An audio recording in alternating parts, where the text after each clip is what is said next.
Welcome to the channel, guys. My name is Jess. So just as people were starting to convince themselves that the top was in for Bitcoin, we're starting to see some really big signs that Bitcoin's going in for a macro bullish reversal. So let's dive into the video today to talk about the recent weekly candle close and what it could mean for the future price action of Bitcoin, as well as the short time frame charts and the massive rally that we've seen there. Before we do though, make sure you guys like and subscribe to the channel down below for regular Bitcoin analysis every Monday, Wednesday, and Saturday, and ring that notification button so you never miss an episode. If you're after even more content, be sure to check out my free Telegram channel over here for daily updates as well as crypto and economic news.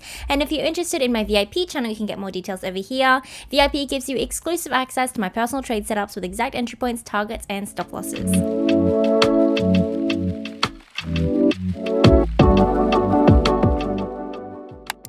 Alright guys, so diving into the charts, let me give you some context for the last couple of months of price action if you guys are new to the channel.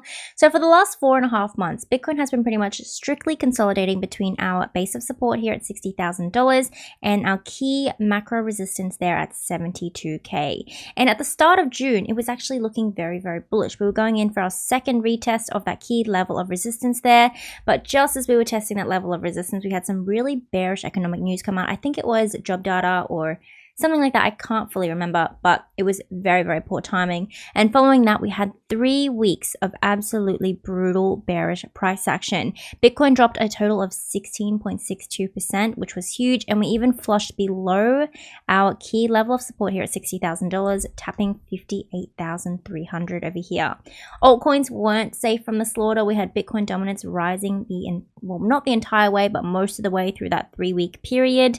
And total 3 even went all the way down to test our bear market bull market trigger here at $565 billion.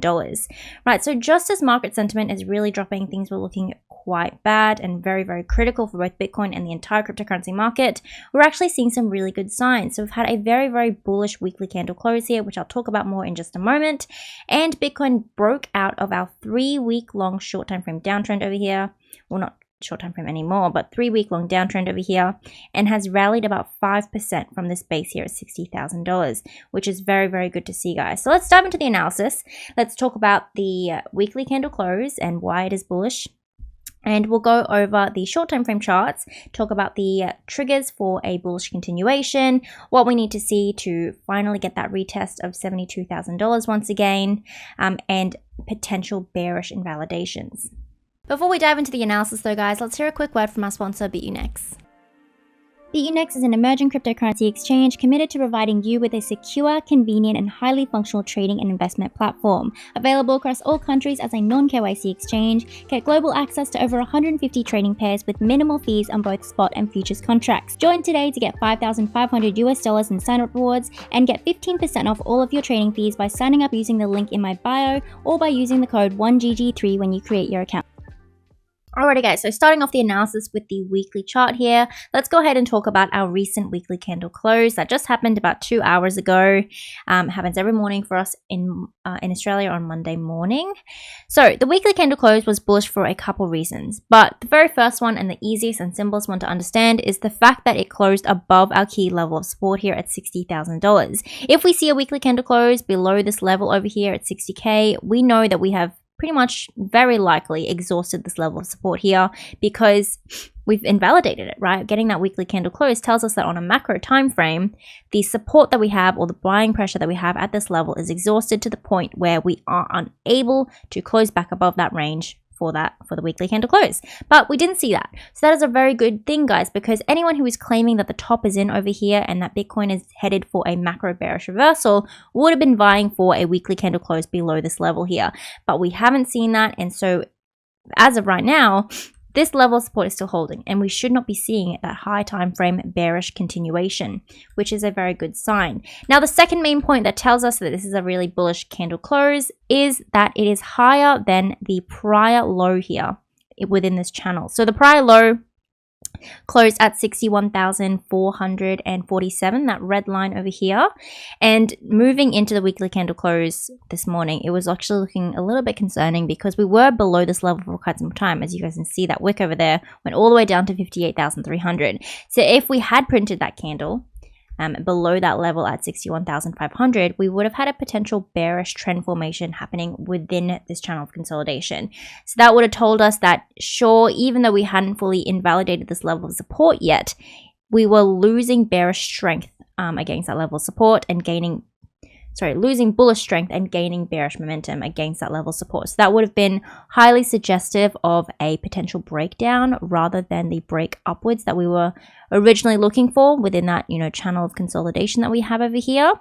But we printed a candle close above this key level. So we printed a higher high on a higher low on the charts over here, higher low, which is a really good sign. So now we have, instead of a bearish trend formation, we have actually a bullish trend formation happening within this channel of consolidation here, guys.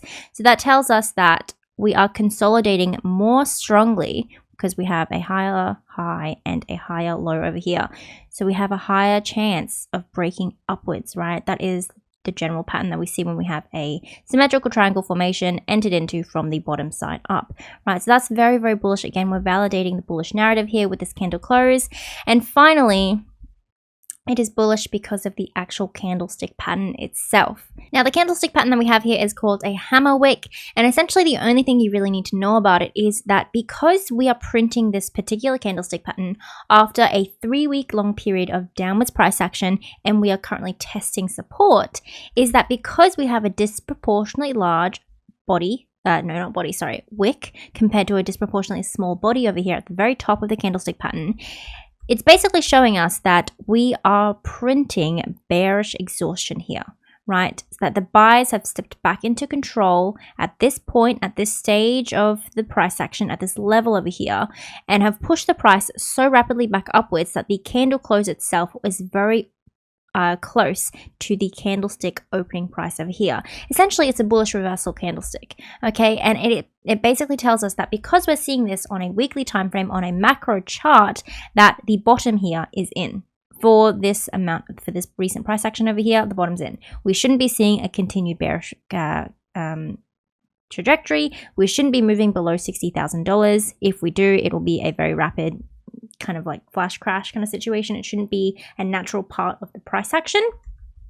And as of right now, looking at this weekly chart, it does look like we should be getting a bullish directional continuation to the upper range of this channel over here.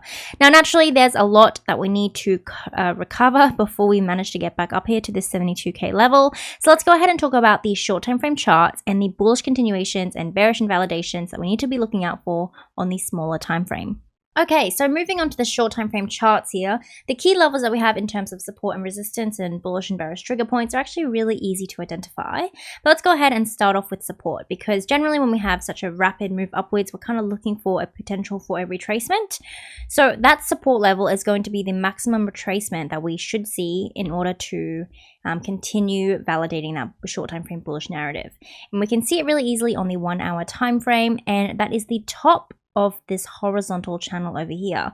So for the last 4 or 5 days, Bitcoin was traveling sideways within this short time frame channel of consolidation, and it wasn't until we broke out of that channel and above our bullish trigger point here at 62.4 thousand over here, this red line, that Bitcoin was actually able to fully rally to that next level of resistance over here.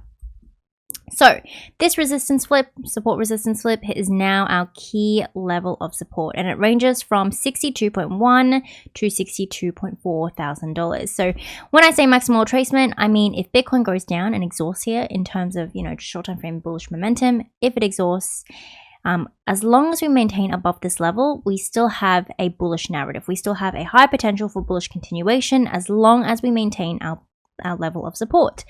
If we fall below that, it essentially tells us that the sellers have stepped back in to take control of the short time frame narrative. We've lost the momentum we've needed for that continued breakout, and we should retarget these lower levels over here. So the base of that channel is at 60,500 or 60,600, this little range here. And essentially it tells us that we're falling back down to retest that macro level of support here, or this green box here at $60,000 to $61,000. So that would be the end of the short time frame bullish narrative. Tells us that we're going to have a small bearish continuation if we fall below the level of support here. In terms of key resistance, it is really identifiable on the 6-hour time frame, and that is the time frame that we're looking to clear that level of resistance at. So over here on the 6-hour time frame, we can see that at $63,000, historically Bitcoin has faced a massive amount of resistance, right? We can see a rejection over here, 2 rejections that took us right down to retest 60K as that base of support. And it wasn't until we established a 6-hour candle close above $63,000 that Bitcoin rapidly rallied up to that next key level of resistance. So if we're looking for short time frame bullish continuation, this is the level that we're looking to clear, right? That 6-hour candle close above 63K. The resistance starts, at 63K, but it ends at 63.4. So it'll be that candle close above 63.4 that tells us we're going to go upwards. We can see the same reaction over here, guys. We had 63 as a base of support. We bounced, but after rejecting from the trend line over here and forming a lower low, lower high, we lost that 63K level and had a rapid continuation all the way down to that 60K level. So we're really looking to establish this as a base of support before we can get any sort of directional continuation upwards. And in that directional continuation upwards, the next key resistance we have above that is this mid-range over here. And I say mid-range because it is the mid-range of our massive channel of consolidation. Right, this one over here that we've been in for the last 4.5 months. And that mid-range sits between 66.1 or 66.2K and $67.3 thousand. So that is our next key level of resistance, right? You guys can see as soon as we break above that level of resistance, that becomes the bullish trigger point for a high time frame bullish continuation. So when I was on that weekly chart and I talked about moving up to $72,000, the key level that we need to clear and establish as a base of support is this 67K level over here. We can see every single time we go up above that level, we generally move to test 72K. If we zoom out on a 12-hour time frame, we can see even better. Over here, we establish 67 as a base of support. We move up to create the all-time high. Again, over here, we establish 67 as a base of support. We move up to, again, to retest that all-time high range of resistance. So same thing as over here. If we want to move up to that 72K level, we need to first establish 63 as a base of support, move up to that midline range of resistance, and upon moving to that midline range of resistance, if we break above it and establish it as support, we go up to test the macro all-time high range of resistance. So there you have it, guys. Those are the bullish and bearish triggers that we have on the short time frame charts. Really, really simple, and I've written them down here for you guys so you can put them into your charts if you need to. Alrighty guys, that is all the analysis that I have for you today. If you enjoyed the video or you learned something, don't forget to like and subscribe to the channel down below. And if you're looking for even more content, be sure to check out my free Telegram channel for daily Bitcoin updates as well as crypto and economic news. If you're interested in my VIP channel, you can get more details over here. VIP gives you exclusive access to my personal trade setups with exact entry points, targets, and stop losses. If you are a trader, don't forget to sign up down below to Bitunix to get 15% off all of your trading fees and $5,500 US in sign-up rewards. Hope you guys have a really great week, and I'll see you next time. Bye!